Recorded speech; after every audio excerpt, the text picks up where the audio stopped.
Hello students, welcome to my channel again. In the previous lecture we discussed about Einstein's theory of radiation, and we found about two important conditions that are necessary for stimulated emission to dominate over spontaneous emission from a certain material. And these conditions will help us to understand the principles over which the laser will be working. So these two conditions were, one of them was population inversion, and the second one was the condition of continuous supply of external energy to the laser material, so that the population inversion can be achieved as well as maintained for a desired period of time. And this process of supplying the energy to the laser material for the purpose of achieving and maintaining population inversion is called pumping. And the material which can and the device which can accomplish such task is called a pump, energy pump rather. Instead of pump, it's better to just use energy pump. Now the article is still not over. I would just like to extend this article because certain important things are still there to be discussed, because there is one important third condition which is which requires some sort of a discussion. So I am continuing therefore my previous lecture of Einstein theory of radiation. It is the continuation of the previous lecture. So what it means, you to understand this lecture you have to just attend my previous lecture on the same topic.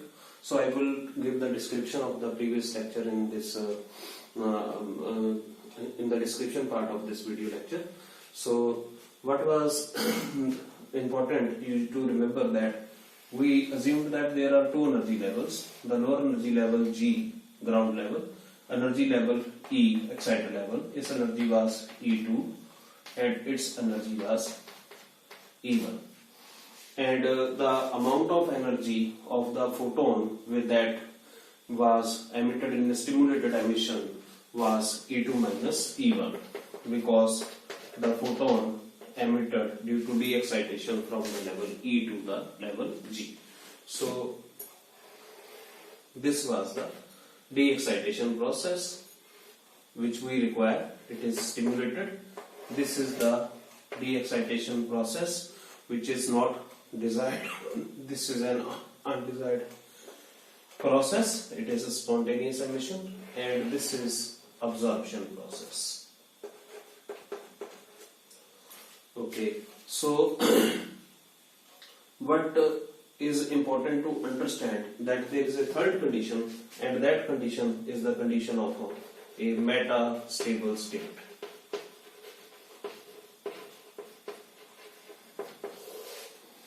Metastable state. So this condition, if it is met, then the functioning of the laser will become very, it will improve. The functioning or the quality of the laser will improve. Now what is the problem with this two-level system that we used for discussing Einstein theory of radiation is, let me take an example. Okay, suppose there are, let us say, 100 atoms in the ground level.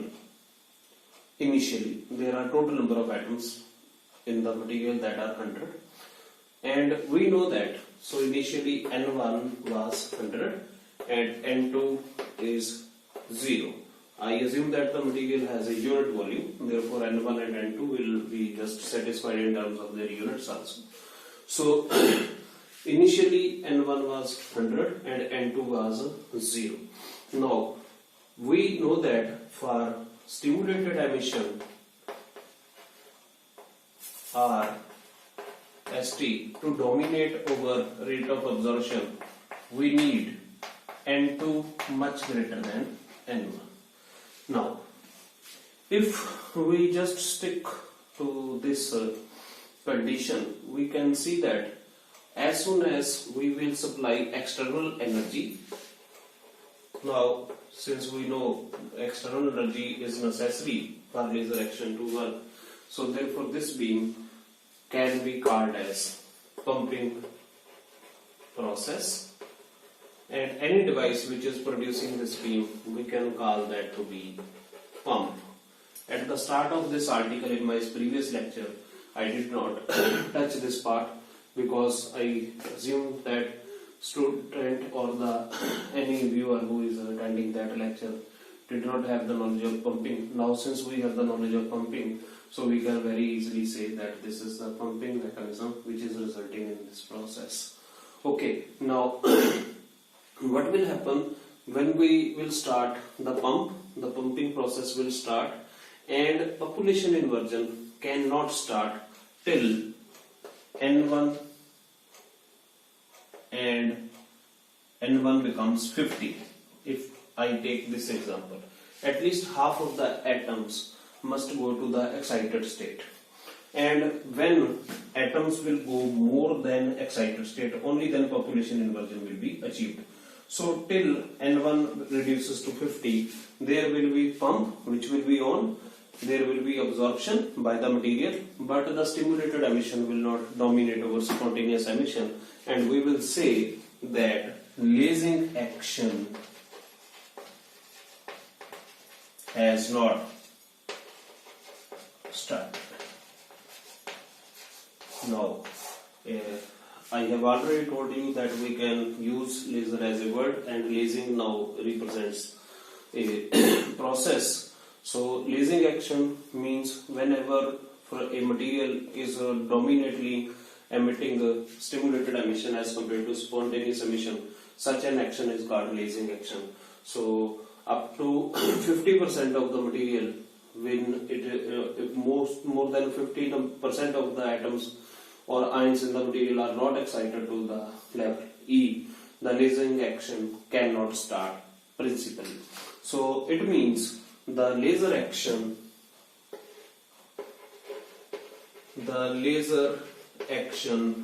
will be delayed. So there will be a time gap between the starting of the pumping process and the emission of the laser light, because we have to wait till the number of atoms becomes more than 50% of the total number of atoms in the material in the excited state. Sorry, the number of atoms in the excited state must become more than 50% of the total number of atoms in the material. So the statement must be given in this way. Okay, so the first problem that we have now discussed in so far is that if we have two-level system, then the laser action cannot be instantaneous, it will be a delayed process. So that will obviously result in bad quality of the laser, and we don't want that. Okay, this is the first limitation, that for a two-level system the lasing action will not be instantaneous, it will be a delayed process. What is the second problem? The second problem we can very easily understand. Again I will take the example. Let us say out of these 100 atoms, let I assume that there are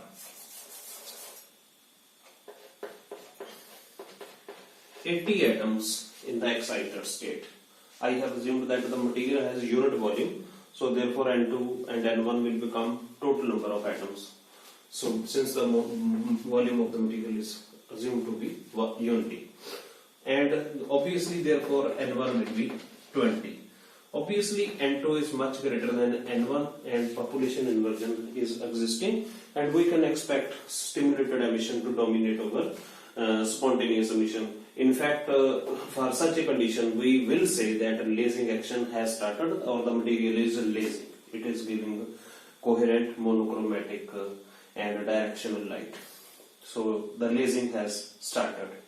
Now what we can expect when atoms will start de-exciting, then what is going to happen? Then N2 will decrease and N1 will increase. So as soon as the number of atoms in the excited state, out of these 80, we know the difference between 80 minus 20 will be 60, and half of that will be 30. Okay, so as soon as 30 atoms de-excite,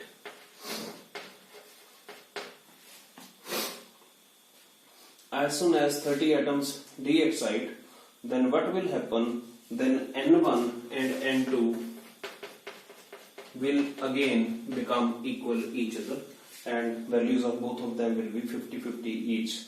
And as a result, although the pump is on, but because of the de-excitation process dominating over the excitation process, the population inversion is violated and the laser action will stop.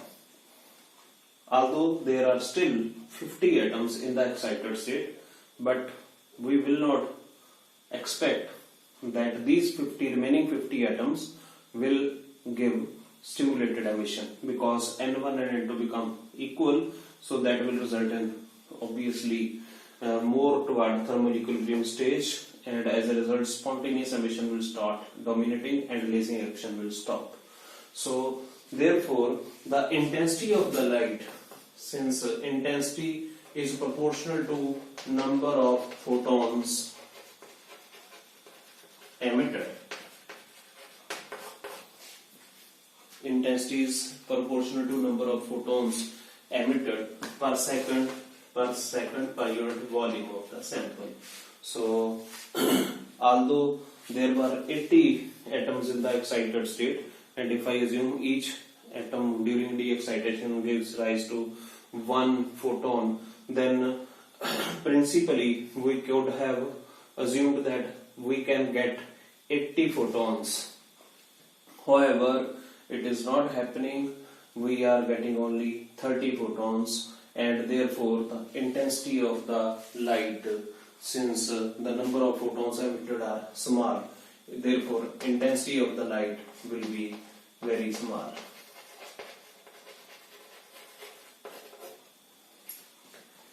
Will be very small. We can understand this in another way. I would discuss that also. Assume that this, since this is a normal excited state, its lifetime is of the order of 10 raised to power minus 8 seconds. So I would give the definition of the lifetime in my next lecture. For the time being, I'm just not deliberately taking the actual definition of the lifetime. So for the time being, you assume that it is the time up to for which the atoms will stay here. But this is not the actual definition. Actual definition is, we will discuss it later on, but it will not hamper the explanation if I take the actual definition. But at the present time, the explanation becomes easier if I take this slightly destructive definition of the lifetime of a state. So assume that this 10 raised to power minus 8 second is the time up to which an electron can stay in the excited state. Okay, so what is going to happen? Let us say our pumping device, this device is capable of, let us say, only exciting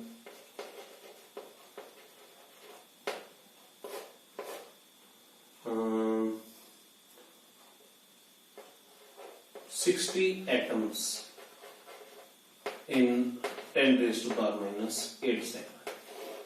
Let us say this 10 raised to power minus 8 second, I have taken it from here, and I have just assumed that this pump is capable of exciting only 60 atoms from this G level to E level in the time which is equal to 10 raised to power minus 8 seconds. So what is going to happen?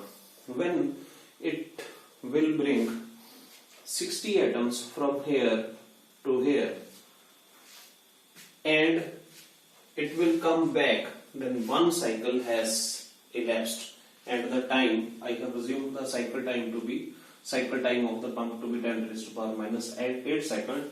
So as soon as pump will restart its own second cycle, then what is going to happen? The time elapsed will be 10 raised to power minus 8 seconds, and all these 60 atoms will come down. These will come down, and as a result, when the second supply of the pump will be over, although the pump has excited 60 plus 60 is equal to 120 atoms, but in the excited state there will be only 60 atoms. So therefore a saturation will come because of the limitation on the part of the pump, because it can excite only a definite number of atoms to the excited state in the lifetime of the excited state in its cycle.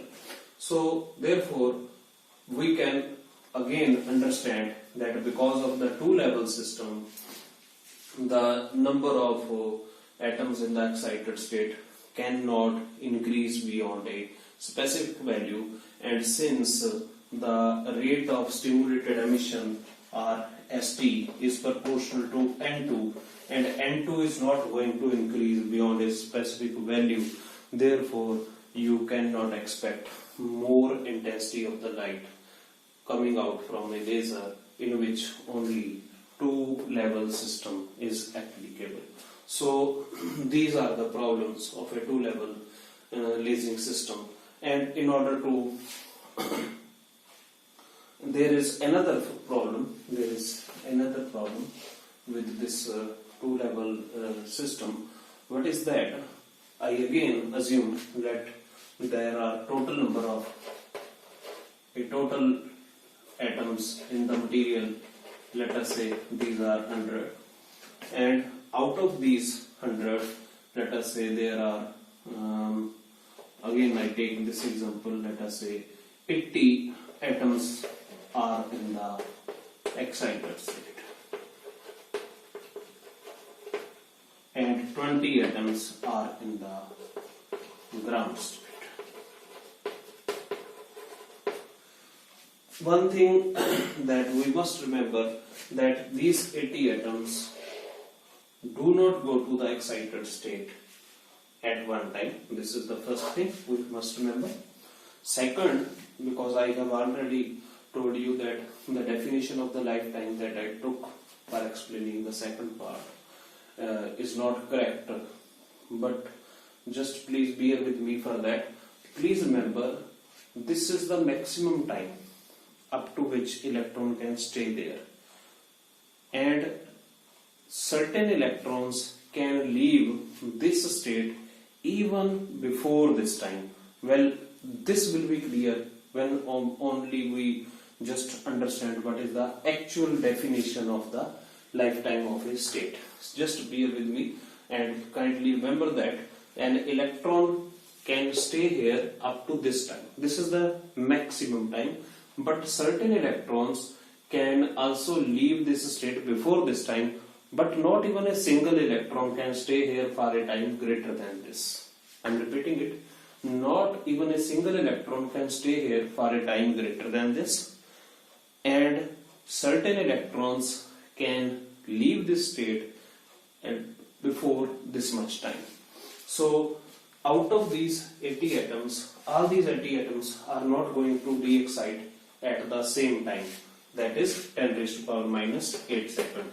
There may be certain electrons which are going to de-excite naturally even before this time. So when this is going to happen, what is going to, let us say out of these 80, there is a first supply of 5 electrons.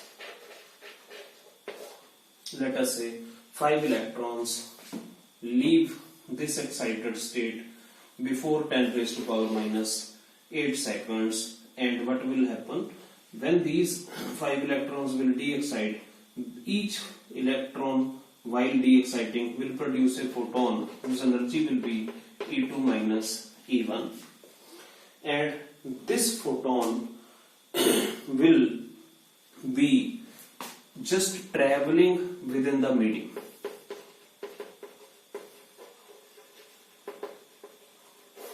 Now, there were, as per assumption, there were 80 atoms in the excited state and 20 were in the ground state. Now, the medium is filled with both kind of atoms. Certain atoms are in the excited state, certain atoms are in the ground state. Now, these 20 atoms which are in the ground state are present within the same medium. Let me take an example. Let I try to give you demonstration. So these dots are the atoms, 80 atoms which are in the excited state. Let me put some crosses here.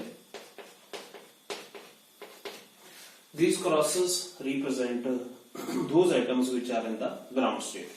Let us say one of the photon is emitted due to de-excitation of this atom. When this atom de-excites, then as per convention, this dot must be represented by cross because the atom has de-excited, and the emitted photon will be traveling in the material. When it is traveling in the material, this emitted photon on its path while traveling through the material may come in contact with an atom which is marked as X, and X atom as per convention is the atom in the ground state. So what is going to happen? This atom lost a photon, and this photon is absorbed by the material itself, and as a result this photon will not come out of the material and it will be loss of energy within the material. It will be loss of energy within the material. We call this phenomena to be radiation trapping. So the radiation will be trapped by the material and it will not come out of the material. So therefore the third problem with the two-level system will be that the energy losses in the material will be very large, and even that process will lead to decrease in intensity of the material. So I hope you have understood the process that I am discussing with you. So next we now discuss what is a metastable state and what is the importance of metastable state. Kindly remember these three limitations. I am giving the summary of these three limitations. First is that the laser action will be delayed. Second, the intensity of the light will be very small. Then third, there will be more energy losses, or there will be more production of heat within the material, and that will be the case in case of two-level system. So, and we want to overcome all these three limitations. What we can do, and I have already written the solution of all these three limitations to a great extent. These three limitations could be overcome by the help of a metastable state. Let me now discuss that with you. What is metastable state and how it helps in curbing the limitations of a two-level lasing system. Let me now explain that briefly with you.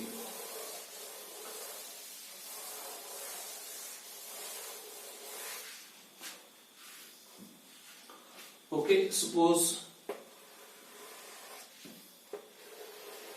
this is E1, this is E2, this is G level, this is E level. Suppose I have another level M. M stands for metastable, whose average energy is E2 dash. This M level is very close to the E level. It is just below E level. So how this M level comes, I will explain it later. So for the time being, assume that we have by some technique or by some material science process we have obtained this level. Okay, so what is going to happen? This device is pump, and pump is giving me light waves or external energy, and this pump is taking the atoms from ground level to E level.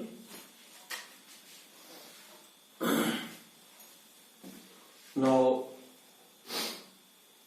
the lifetime of this state is of the order of 10 raised to power minus 8 second. Such a state having very small lifetime of the order of 10 raised to power of the order of 10 raised to power minus 8 second, 9 second, 10 second, etc. is called a normal excited state. It is a short-lived state. So what should be the essential conditions of this M state or M level? It is that number one, it should be very close to the E level. It should be preferably just below E level. Secondly, it should be more stable. Its lifetime should be very large as compared to this. A state whose lifetime is very large as compared to normal excited state is called metastable state, and on the average, the lifetime of such metastable states is of the order of 10 raised to power minus 3 seconds. Okay, so I assume that this is N1, this is N2. Let me take the example that N1 is, let us say, now it is very large. In the previous example, I took its value to be N1 plus N2 to be 100. Now I assume that N1 is very large. In the previous example, I took that pump is capable of exciting only 60 atoms in one cycle. For the better understanding, let us assume that pump capacity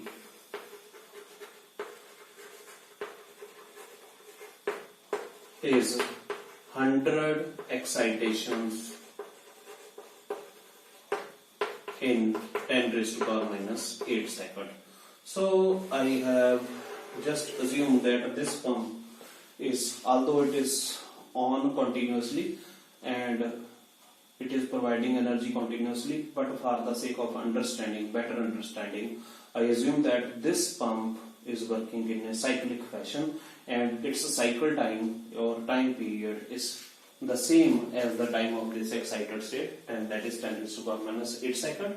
And in this state time, it is capable of exciting only 100 atoms. That is, every atom is called, when it is excited from this to this, it is called excitation. So 100 excitations per 10 raised to power minus 8 seconds are possible. So this M state is long lived. If I divide lifetime of metastable state with the lifetime of normal excited state, I can very easily get that the answer will be 10 raised to power 5. So therefore, an atom which is in this state is capable of staying in this state of the order of 10 raised to power 5 times more than that of the time that it can spend here in this state. So the third condition that is necessary is that the de-excitation from E to M should be allowed. So the electrons will come from E state to M state through natural de-excitation. It will be a spontaneous process since the energy will be very small. E and M are very close, so therefore it will be in the form of a non-radiative emission. So light photons will not be emitted. So it will be possibly, most of the times it will be a non-radiative process. So what will happen if I am using metastable state? Let us now discuss it. First of all, assume that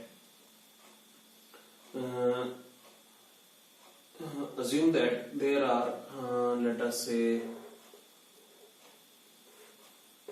1000 atoms in unit volume of the sample, and out of these 1000 atoms, 6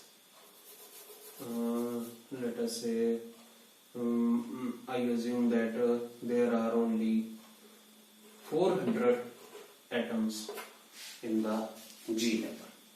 So therefore the total number of atoms in the E and M, it will be 600. So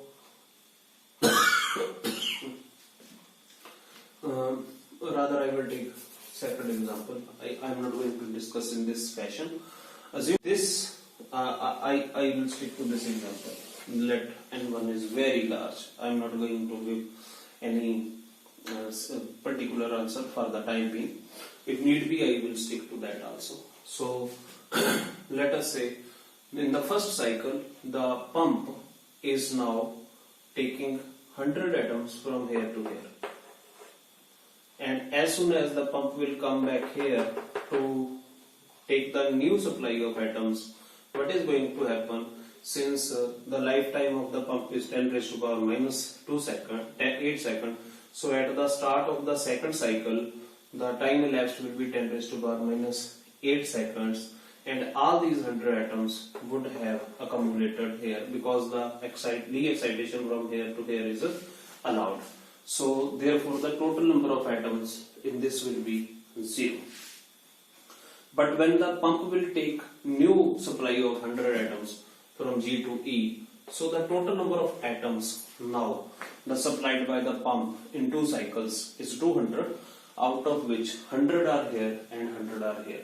And when the third cycle will start, then what is going to happen? These 100 atoms have also stayed here for 10 raised to power minus 8 seconds for the third cycle.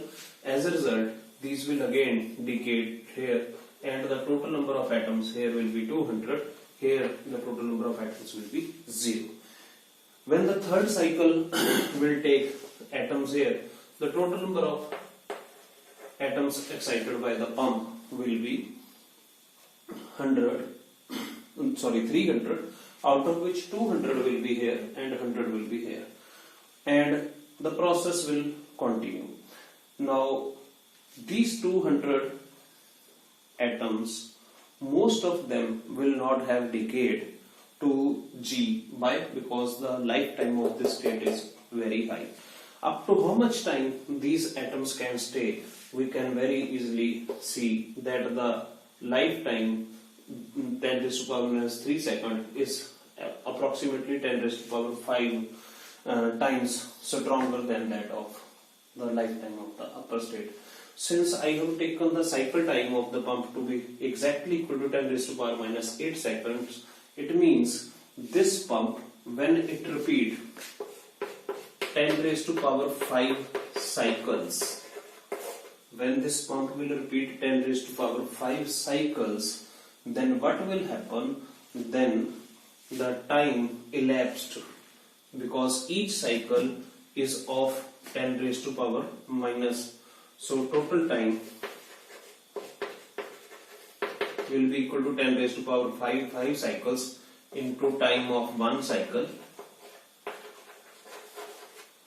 that will be equal to 10 raised to power 5 into 10 raised to power minus 8, that is 10 raised to power minus 3 seconds, and this time matches with this time. So it means when the pump will have completed 10 raised to power 5 cycles, then the first supply of the 100 atoms which came here in M will complete their 10 raised to power minus 3 seconds. Kindly remember that the total number of total excitations by pump will be, since pump has repeated 10 raised to power 5 cycles, and in each cycle I have taken an example that there will be 100 excitations, so there will be 10 raised to power 7 excitations, and out of these 10 raised to power 7 excitations there will be 100 at the end of 10 raised to power cycles, 10 raised to power 5 cycles, there will be 100 atoms in E2, and out of 10 raised to power 7 you subtract 100 number, then all these atoms will be in the state E2 dash or the state M. Now these atoms, out of these atoms 100, first 100 atoms which came in this state, first of all, in the first, at the end of first cycle, first 100 will complete 10 raised to power minus 3 seconds. So what is going to happen, since these have completed 10 raised to power minus 3 seconds, so these first 100 atoms cannot stay in the state M anymore. So these will de-excite naturally. Since these are de-exciting naturally, so I would put an inclined arrow. It is a convention.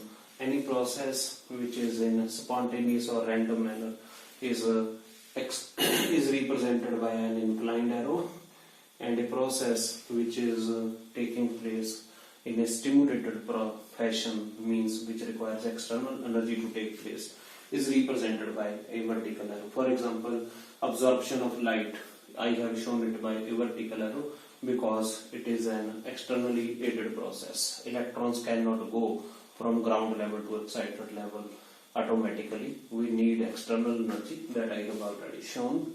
So therefore the absorption process is always shown by a vertical arrow.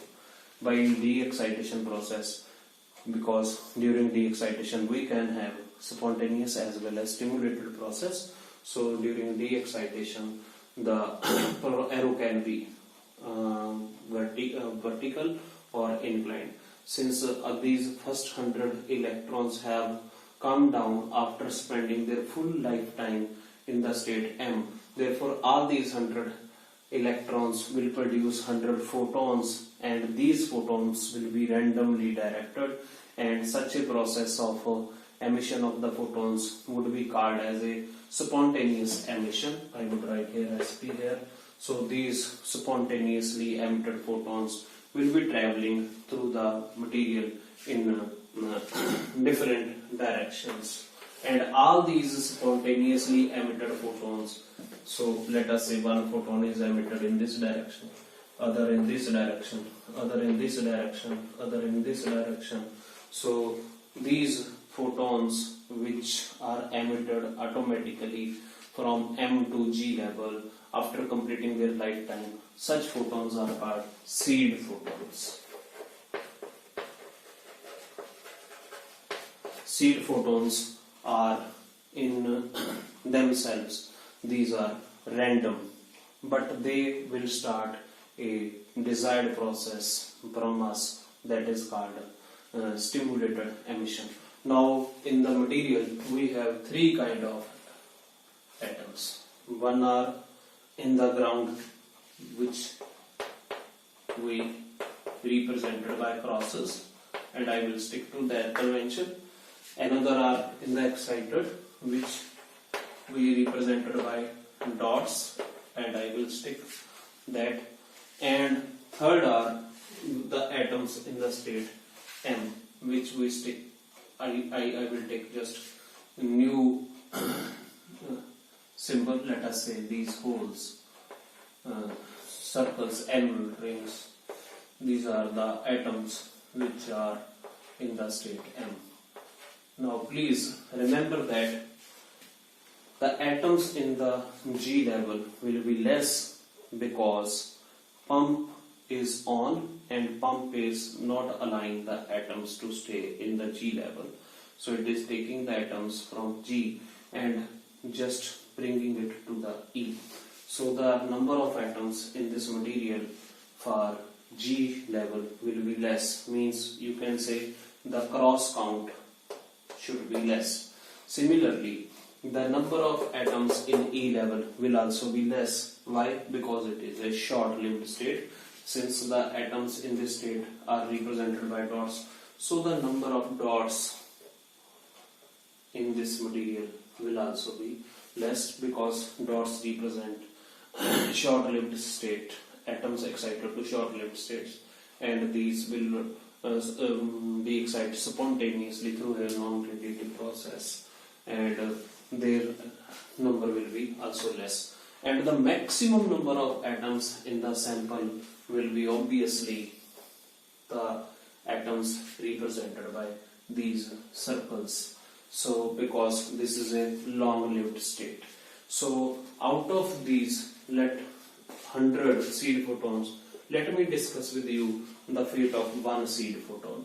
Kindly remember, energy of each seed photon would be E2 dash minus E1, because the de-excitation is taking place from M to G level.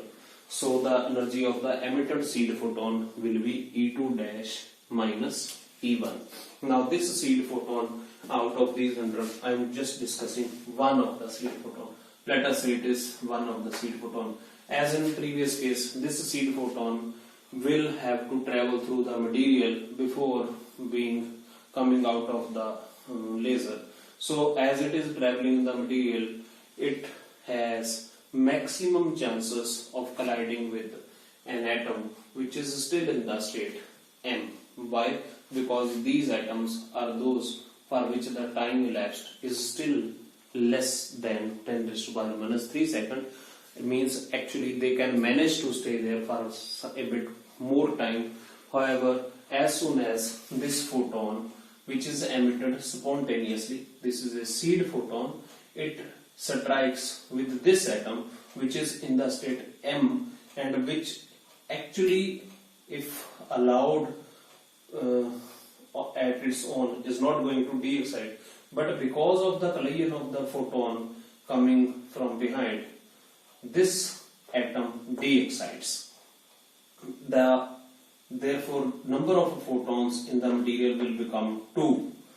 And in order to conserve linear momentum, the photon, this photon which is a seed photon, it will compel other photon to travel in its own direction. This second photon is therefore, it is number 1 stimulated emitted photon, because it is not emitted of its own, it is emitted due to collision of the seed photon with the atom.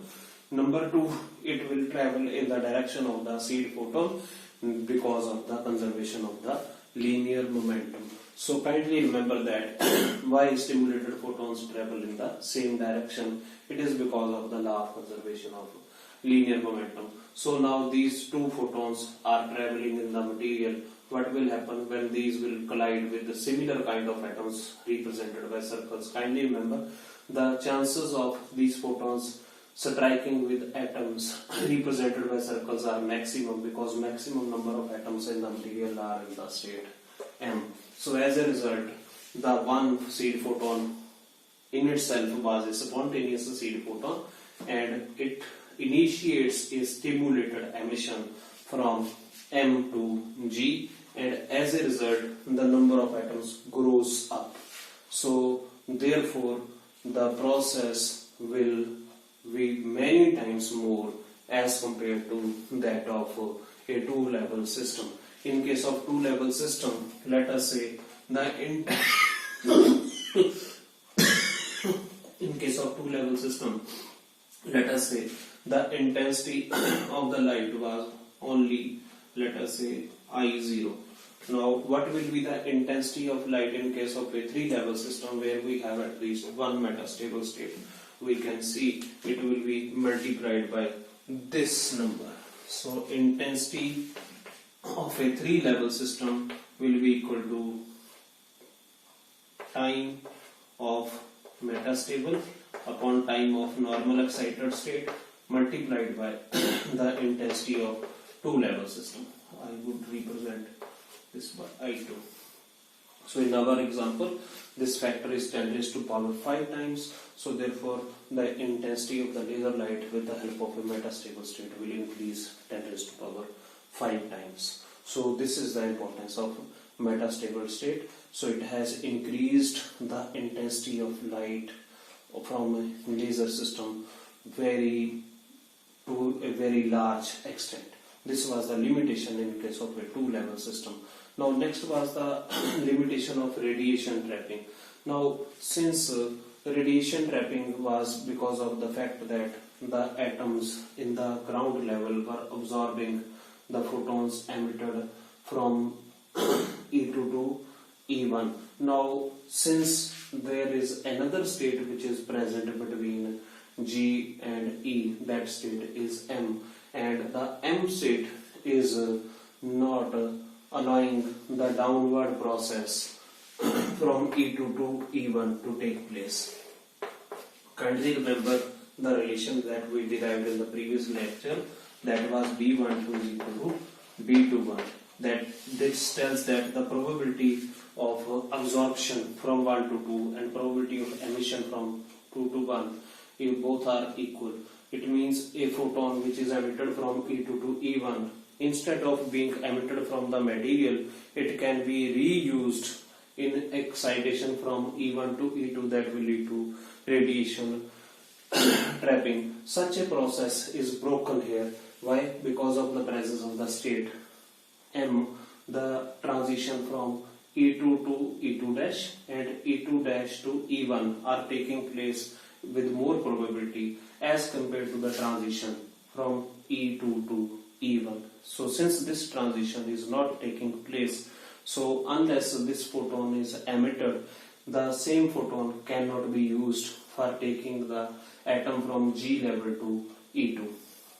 So therefore the process of radiation trapping is broken with the help of metastable state, because metastable state decreases the probability of the transition from E2 to E1, and the emission of photons of the energy E2 to E1 is decreased. As a result, such photons are not capable of taking the atoms from G to E. So therefore lasing photons emitted by lasing light are not absorbed by the material. Here a question may arise. Certain students may think that we have got now lasing emission corresponding to E2 dash to E1. So a photon which is emitted from E2 dash to E1 can also be absorbed by the material, and it will take the atoms back to M. So this reverse process can still take place, and there may still be the process of radiation trapping. So for those I would like to clear the doubt that these chances are very less, because there is a pump already available. So whenever a de-excitation takes place from M to G level, the atom in the G level is because of the attachment of the pump to the material, the atom in the G level prefers to go to E level rather than from G to M. So therefore the radiation trapping is not going to take place even from G to M.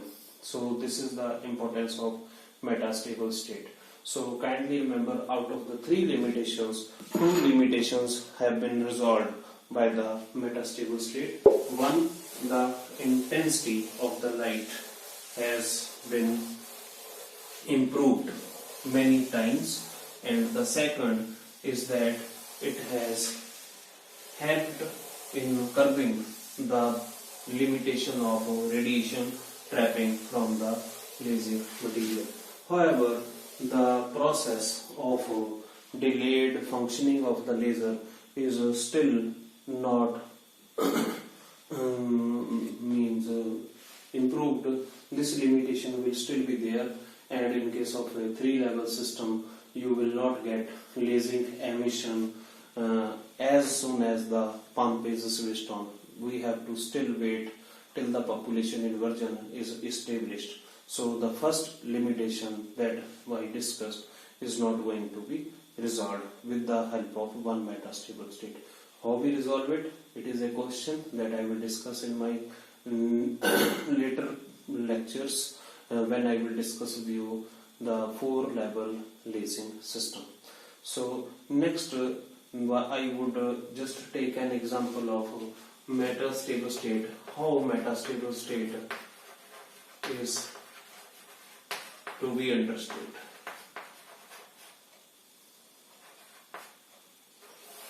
How metastable state is to be understood. I just, during the example, asked you to just believe that we have created a metastable state by some by using some phenomena or a process from material science. But this question is definitely an important question which may come in the mind of the student, that how do we create metastable system, or do the metastable states exist naturally or not. For that I am going to take the example of helium, because most of the students have studied the helium in their school classes, so I will take that example. Therefore after that I would just try to tell you how a state is different, how there are two different kind of states, one are more stable, one are less stable. Let us take an example. If we know that helium has 2 electrons and its electronic configuration is 1s2, and if I draw it, it will be like this. So let us say I have a sample. Let us say this is a container. It contains billions of helium molecules. Let us assume this. So, and all these helium molecules are at the ground level. Let us give energy to this container from all directions, or whatsoever you think.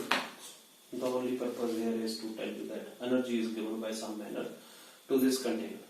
So what is going to happen when this energy is absorbed by the container? It will give this energy to helium molecules. We can call it to be helium metastable also, because helium is a noble gas, so it is a monatomic gas.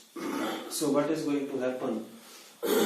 Initially this ground state helium will be represented by this 1s2. This is 2p0,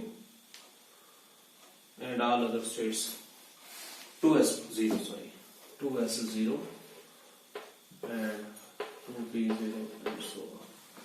Now when we give energy, then what is going to happen? One of these 2 electrons is going to excited state, and when it goes to excited state, then there are 2 possibilities. Either on going to excited state the 2 electrons have same spin, or on going to excited state the 2 electrons have opposite spin. When these 2 electrons are in the same orbital, these have to be of opposite spin because of Pauli's exclusion principle. Because all 4 quantum numbers of the electrons cannot be same. So for these 2 electrons, n is same, l is same, m is same. So at least s has to be different. However, when we excite helium, then an electron goes from 1s to 2s or any other state. For the time being I will take it to be 2s only. Then this electron can have same spin or opposite spin as compared to the spin of the atom in the ground level.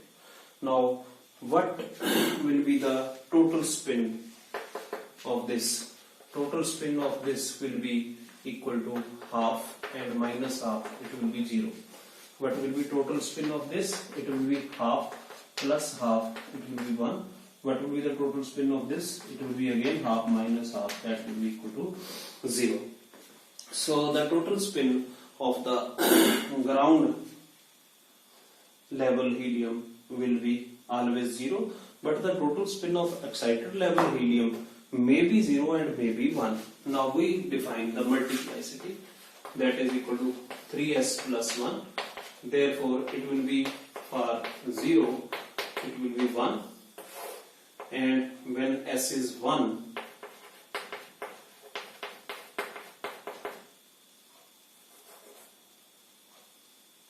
sorry, it is 2s plus 1, sorry.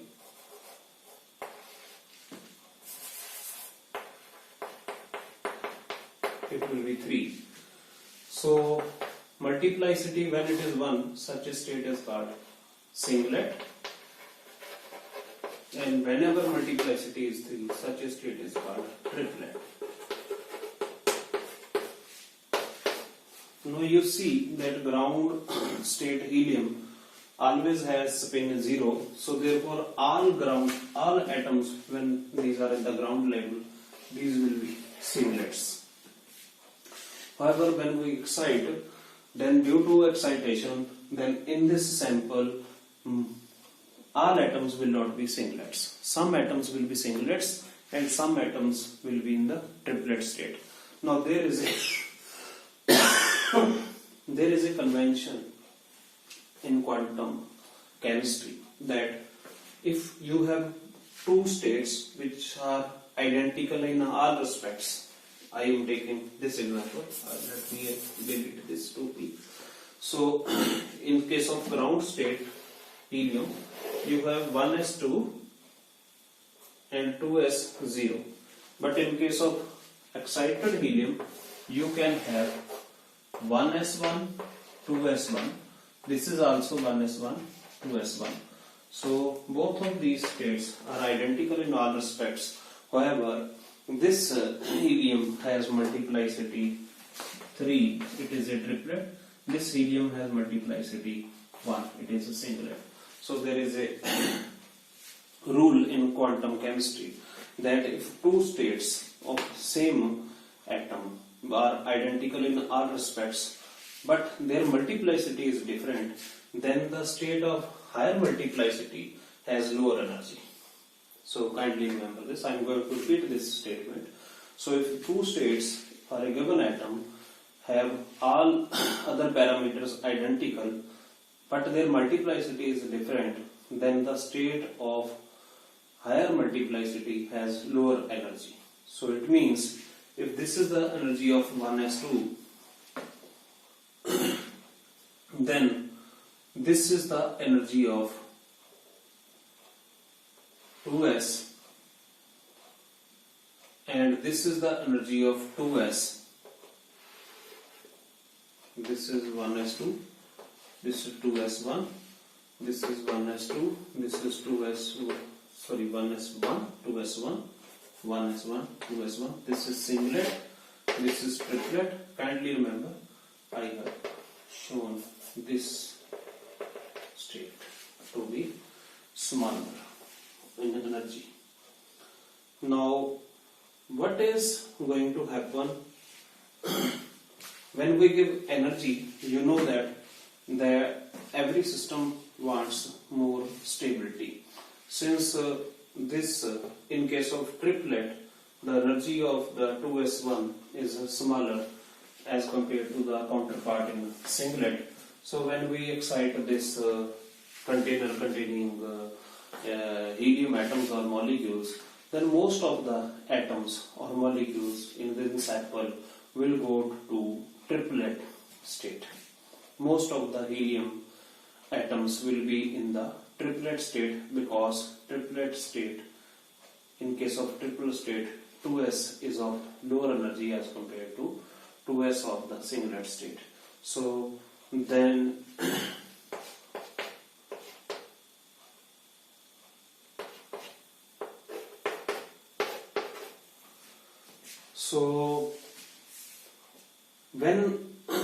then there is another rule of de-excitation.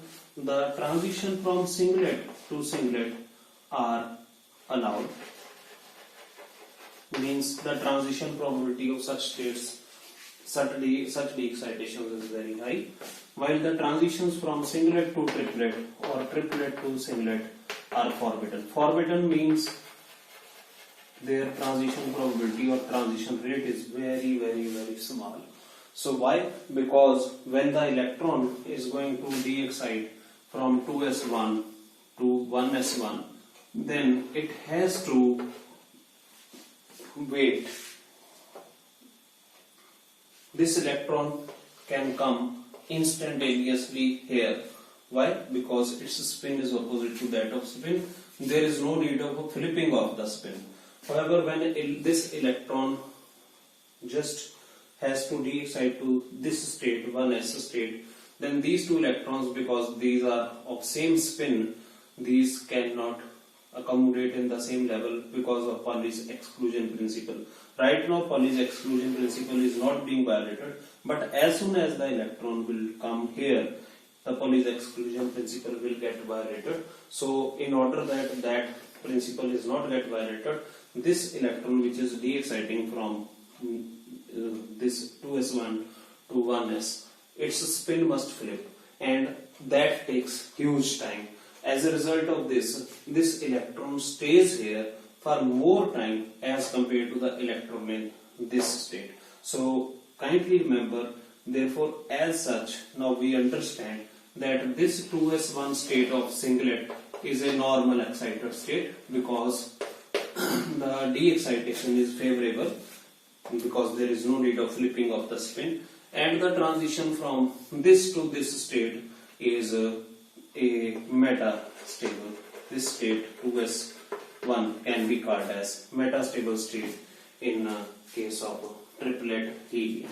So this because of the fact that the de-excitation is forbidden, and its transition time probability is very small, because before the transition takes place, the spin of the electron must flip in order that these two spins become opposite to each other, so that only then the de-excitation will take place. Till then the flip does not happen, electron waits here, and that results in the huge lifetime of 2s1 state as compared to the lifetime of 2s1 state in here.